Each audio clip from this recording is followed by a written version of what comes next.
Good afternoon everyone. सभी को हाथ जोड़ के नमस्कार।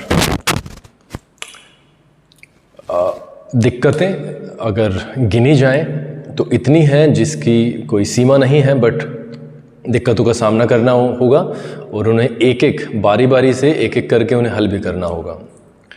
हम हमेशा से पिछले 7 साल से सिर्फ एक बात को तवज्जो देते हुए आए हैं और वो मुख्यतः इंग्लिश ग्रामर की होती है। आज भी एक अभिभावक से बात हुई है और मुझे बड़ी खुशी हुई कि उन्होंने अपने आप ही सामने से जिक्र किया कि इस बच्चे के इंग्लिश ग्रामर पे वर्क करना होगा, कमज़ोर है। और अगर वो ना भी कहते तो जेनेटिक का पहला उद्देश्य ही यह होता है कि हम इंग्लिश ग्रामर ट्रांसलेशन को हिंदी से इंग्लिश, इंग्लिश से हिंदी में उसको तैयार कराएं, उसको एक ऐसी स्थिति में ले जाएं जहाँ पर उसे किसी तरीके की ट्रांसलेशन में कोई दिक्कत ना हो, क्योंकि ट्रांसलेशन से ही सारी चीज़ें जुड़ी हुई हैं। मेरे विचार से अगर हमें आगे बढ़ना है तो अभ्यास सबसे हल्का, सबसे सरल माध्यम है। हाँ, वो बोरिंग हो सकता है, वो उबाऊ हो सकता है, बट आप क्या कर सकते हैं? आपको जो चीज़ करनी है वो करनी ही है। आज जैसे मैंने कक्षा 10 के विद्यार्थियों से बात की, बड़े घबराए हुए थे और उन्होंने, मुझे इस बात की भी खुशी है कि उन्होंने बिल्कुल ईमानदारी से यह बताया कि उनका मैथमेटिक्स का पेपर इधर उधर हो गया है। उसका कारण यह था कि जो 2 घंटे का हमने उन्हें समय दिया था, उस समय में वो उसे अटैम्प्ट नहीं कर पाए। तो अब हम एक स्टेटस पे हैं कि हम ये पता कर पाए हैं कि अब हम कितनी देर में कितने क्वेश्चंस हम अटैम्प्ट कर पा रहे हैं, क्योंकि 3 घंटे का समय बोर्ड एग्जामिनेशन में मिलता है। उसमें सीधे सीधे वो क्वेश्चंस आते हैं। क्या हम उन चीज़ों को पूरे तरीके से कर पाते हैं, ये हमें जानना बहुत ज़रूरी है। और इसका जानने का सिर्फ एक ही तरीका है, लगातार अभ्यास करते रहना। अब जो त्रुटि उन्होंने की है, हालांकि मैं त्रुटि तो उसे नहीं कहूँगा, लेकिन हाँ, एक लापरवाही कही जा सकती है, या आगे 2-4 दिन का वैसे तो समय है। वो पेपर उन्हें कंडक्ट जो कराया गया है, पेपर उन्हें घर पर जा करके वो सोल्व करना चाहिए था। और स्पीड बढ़ाने का सिर्फ एक ही तरीका है, जैसे मैंने आपको बताया, अभ्यास। जितना ज़्यादा आप एक ही चीज़ का अभ्यास करते हैं, उतना ही ज़्यादा आप उसमें गतिशील हो जाते हैं, यानी कि आपकी जो गति है, आपकी जो स्पीड है, वो बढ़ जाती है। मैथमेटिक्स और इंग्लिश ग्रामर को हम मुख्य सब्जेक्ट के रूप में लेकर चलते हैं और उसी के साथ हम जोड़ते हैं साइंस को। और साइंस, मैं आपसे बताऊं, जो थ्योरी का पार्ट होता है वो इंग्लिश ग्रामर से सीधा कनेक्ट करता है। Knowledge is something else, but if you are not able to translate the material into Hindi और इंग्लिश, वहाँ पर बहुत सारी चीज़ें आपको परेशान कर सकती हैं। तो मेरा आपसे सभी से यही विचार है कि अब समय है लापरवाही को छोड़ने का। अगर लापरवाही कर रहे हो तो उसे छोड़ देना चाहिए। विद्यालय में 13 सितंबर से एक्स्ट्रा क्लास चलेंगे और बहुत सारी चीज़ें आ रही हैं बच्चों को एक कदम आगे ले जाने के लिए। बहुत सारी चीज़ें आएंगी, आप देख पाएंगे कि अगले 1 महीने में कितनी सारी चीज़ें यहाँ पर लॉन्च होने वाली हैं। और वो सारी की सारी चीज़ें सीधे कनेक्ट करेंगी बच्चे के भविष्य से। बच्चे को 1 कदम, 2 कदम, 3 कदम 1 बाय 1 आगे ले जाते हुए हम काम करेंगे।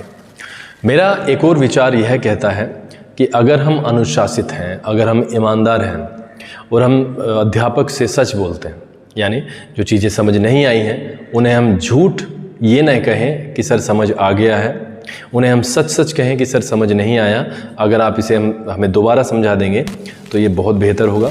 और मेरे विचार से कोई भी एक सच्चा अध्यापक हमेशा यही चाहता है कि उसके बच्चे उसके डाउट्स बताएं, उसकी शंकाएं बताएं और उनको हल किया जाए। मेरे विचार से कोई भी ऐसा अध्यापक नहीं होगा जो इस बात को ऑब्जेक्ट करेगा कि आप क्यों पूछ रहे हो, कुछ ऐसा क्वेश्चन भी शायद उसकी तरफ से नहीं आएगा। तो सबसे पहली चीज़ जो है, हमें बच्चे के अंदर आत्मविश्वास भरना है। घर पर एक माहौल तैयार करेंगे और हम यहाँ पर लगातार बताते हैं, हम यहाँ पर बड़े भाई बहन के तरीके से काम करते हैं उनके, और साथ ही साथ हम एक अध्यापक भी हैं, तो उस तरीके का रवैया भी हमें यहाँ पर दिखाना पड़ता है। लेकिन आफ्टर ऑल और अल्टीमेटली वो हमारे ही परिवार के सदस्य हैं और स्टूडेंट्स आप हमारे ही, जैसे मैंने कहा, परिवार का ही हिस्सा हैं। आपके बिना और आपके रिजल्ट के बिना कोई भी विद्यालय किसी भी तरीके का अस्तित्व में नहीं रह पाएगा। तो आप कृपया करके और थोड़ा सा कष्ट उठा करके आप पढ़ाई शुरू करें। आपके माता पिता, आपके जो डिपेंडेंट जो सदस्य होते हैं घर परिवार के, वो आपकी तरफ बहुत आशाओं वाली निगाह से देखते हैं। तो मेरे विचार से आपको उनकी तरफ भी अपनी निगाह करनी चाहिए। आप देखते हैं कि हम जब बड़े होते हैं, छोटों को अच्छा करता देख उन्हें भी बड़ी गर्व की अनुभूति होती है और लगातार हमारा संपर्क जो है वो गार्जियंस के साथ में जारी है। आप ये देखिए, आज भी कई गार्जियंस से हमारी सीधी मुलाकात हुई, सीधी बातचीत हुई और उससे बहुत सारी चीज़ें सामने आती हैं, बहुत सारे हल निकलते हैं।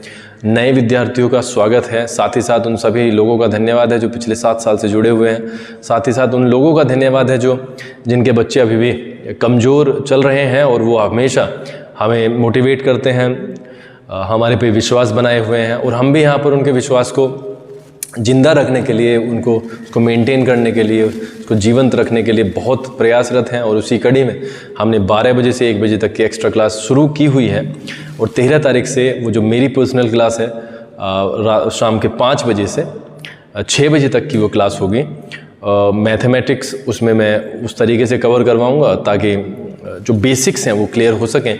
इंग्लिश ग्रामर उसमें मेन मुद्दा होगा, प्लस हम उसमें थोड़ी थोड़ी इंग्लिश स्पोकन के बारे में भी हम प्रैक्टिस करेंगे। कुछ चीज़ें हम बोलना सीखेंगे, लेकिन मेरे विचार से आपको अभी से एक चीज़ अपना लेनी चाहिए, वो है अनुशासन, ईमानदारी, धैर्य और सम्मान की भावना। हम सभी के लिए सम्मान रखें अपने माइंड में, अपने मन में, अपने हृदय में, और हमारी आगे की जो चीज़ें हैं वो आसान हो जाएंगी।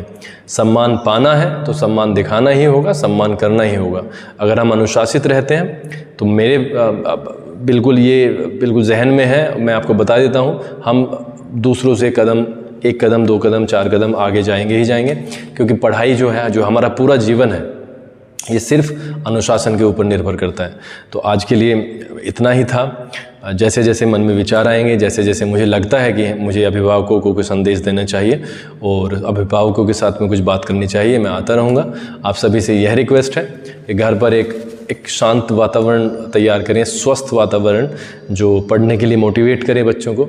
और अंततः एक ही चीज़ है, शिक्षा हमें नौकरी के लिए तो योग्य बनाती ही है। अगर हमें नौकरी भी ना मिल पाई तो शिक्षा हमारे जीवन को सुंदर बनाती है, शिक्षा हमारे जीवन को बेहतर बनाती है। बहुत बहुत धन्यवाद। ईश्वर से आपके मंगलमय जीवन की कामना करते हुए आज के लिए सिर्फ इतना ही।